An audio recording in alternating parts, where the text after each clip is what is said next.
Well, just want to say thank you. Obviously, Josh runs the whole athletic department, but all the people that made the game happen today. I mean, starting working yesterday. I saw your tweet when I was kind of waiting to see what the stadium looked like, so I sent that on to all my coaches because it didn't look too good about 4 hours out. But I knew there was a lot of things in place.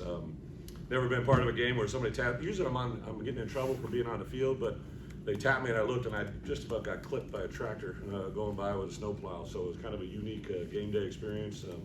Super excited. Bret informed me earlier in the week. Obviously, we were 11-2 the last 2 years here, to go to 12-2 to win 12 games here in Gies Memorial, the most it's ever been in 2 back-to-back seasons, is pretty awesome. I know when we came here we had lost 6 in a row to Northwestern, so I think this win total put us to 4-1. So just the amount of growth that we've had in that area.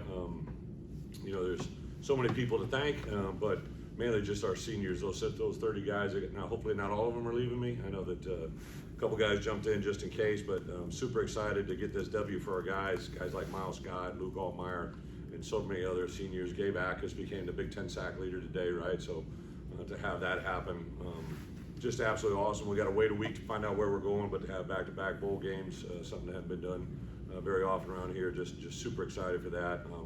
And bottom line, to get a Land O'Lakey trophy, 2 trophy games every year, and now for 2 years back-to-back to have all of those in our possession between the Northwestern Purdue game, very, very special. So super excited. Wednesday is a big day. We got sign day coming in. I think this will be one of the best classes I've ever been able to assemble. I'm super excited about this group and what they can bring. So we'll celebrate tonight. I gave the guys tomorrow and Monday off. I would have thought I gave them all a car for Christmas. They've worked very, very hard.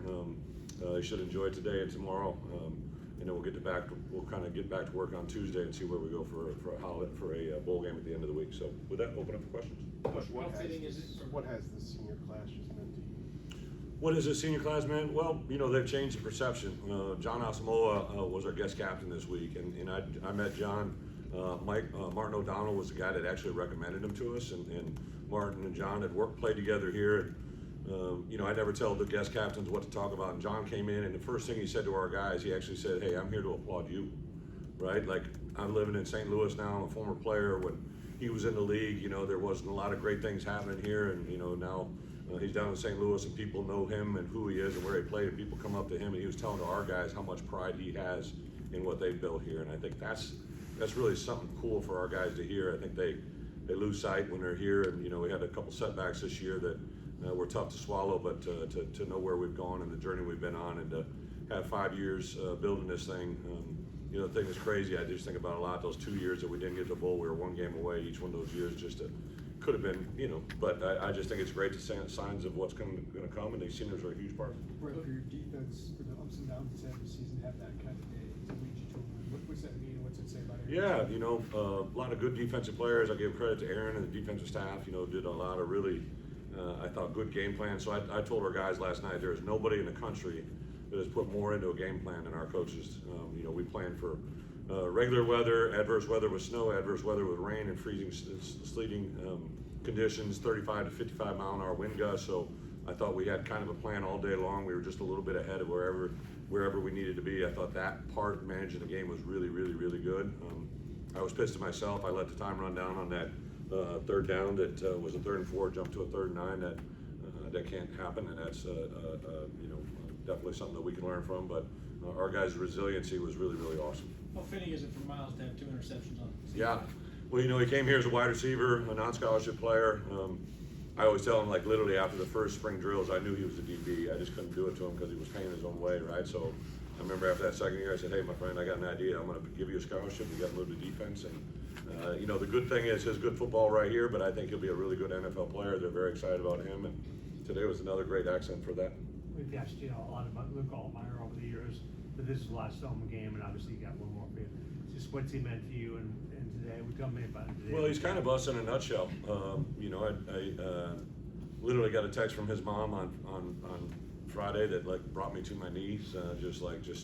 She talked a little bit, not to great detail, but when they dropped him off in that apartment 3 years ago, not knowing what to expect, and to have him come out on the back end of this thing as literally one of the most accomplished quarterbacks in college football. I know we got one more game together, and I'm going to do everything I can to send him out the right way, but his future in the NFL is funny. Thursday morning, I got a text from Tommy DeVito on Thanksgiving, and you know, he's in a place right now that I don't think he could even dream about when he was coming here, and to see that come to fruition, I can think Luke Altmaier is probably going to be very similar. You know, I think he could be a starting quarterback in the NFL, but to see those guys get to where they are, and I think Luke is going to have a very similar path to Tommy. Right, when Another Gabe senior, turned, Hank Beatty, what's it been like to watch Hank just develop? Huge throw today, good wide receiver this year. What was it like to watch Hank? Yeah, he's you know, we ran that play for a couple weeks. I've liked it, and obviously you know, great execution. He read through it.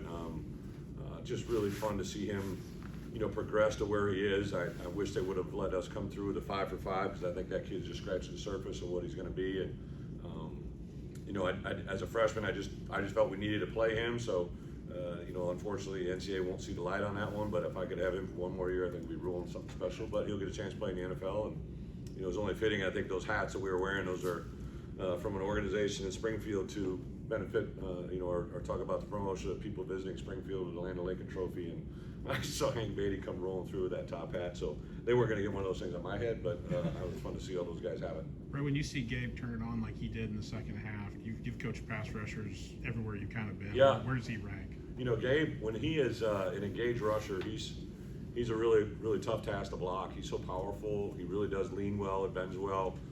He's such a high motor guy, a great power. It was fun to see him grow this year, even in some adverse moments. He's probably been one of our most steady performers, and you know, I don't know how high he's going to go in the draft. He'll probably be, in my opinion, probably our highest draft pick. And you know, it hasn't come easy. You know, he's worked very hard. His mom sent me a picture of them on Thursday or Friday. I think it was Friday, because they came in town Thursday. No, it was Thanksgiving Day, of him on his official visit here, you know, 4 years ago. And I just, man, the kid looks like he's 10 years old, right? He's always I've always looked at him like a kind of a grown-ass man, but like in that photo right there, he looks so different than what he is now, you know, and yeah, he's just absolutely awesome. The defense, the way that, you know, it seems like every time there's been a tough game, they Yeah. found a way. What specifically do you see during the course of? Well, I think to say that they didn't, you know, last week was kind of a raw deal. Like, I mean, they could have done better, right? There was the one big play, but they've been resilient. It hasn't been clean. I'm really going to enjoy working with them during the bowl prep here, to kind of figure out exactly where we need to go. But you know, Aaron's a very prideful guy.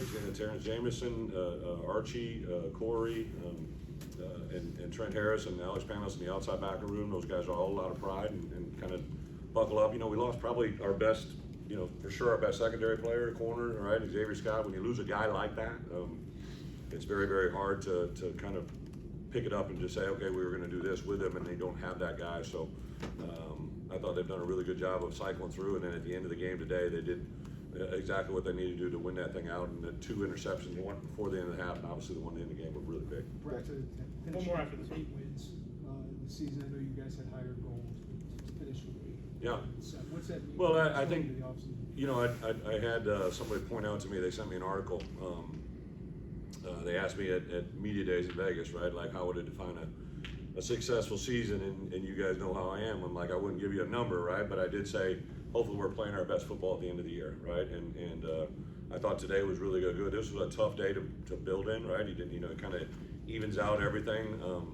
I think this has been the year of the response, you know, Indiana, the game the way it went, to respond against USC, then to lose the game at Washington, to have the 2 back-to-back games with Rutgers and Maryland go the way they did, and then obviously the unfortunate part of the Wisconsin side. But like, you know, I think totality-wise, I always have to look at what's really, I want to win them all, right? But I have to look at what's in front of us.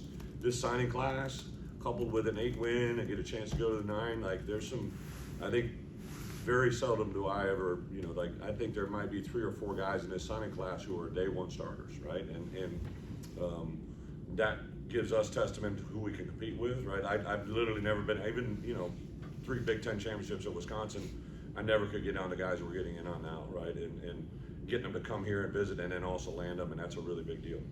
Right, with the conditions out there, Last did one. it surprise you at all how much both teams went to the air and how much success you guys found? You know, great question, but Luke actually, we saw this, you know, all throughout his career, but especially this year, we'll be practicing in there. And, you know, there's some days in Gies Memorial where it's really windy, and Luke throws an incredible, I actually felt better about him going into the wind than him going, you know, with the wind, right? Because when he goes with the wind, sometimes he can overthrow and it's hard to gauge. He knows exactly throwing into the wind what he needs to do. I thought our kicking game was really, really good. The reason I didn't go through it, I just want to have that momentum go at the front end here. But David went out and hit two huge kicks. Thought our guys fielded the ball extremely well. I was watching that Michigan-Ohio State game. When I saw the weather going this way on Thursday, I give my wife a lot of credit. She lets me, do some things. Thursday we got done with our Thanksgiving dinner here, and then I came back and I watched 2 NFL games and 2 college games that were just bad weather games, just about how the games are played and getting their feet in the ground on defense. We didn't do a lot of slant, a lot of movement. I really wanted to learn from some teams that had played in those exact same. Arkansas played Missouri last year on November 30th, almost the exact same type of game. And here's a school that's 2 hours. It was just 2.5 hours south of us, right? That was very similar. And I showed how the game progressed. I showed that to my team Thursday night, and I just, I just, as much as they give us, I want them to know we'll give them all that in return. And nothing really shocked me today. I think our kids were prepared for the moment. Our coaches were as well. Thank you, guys.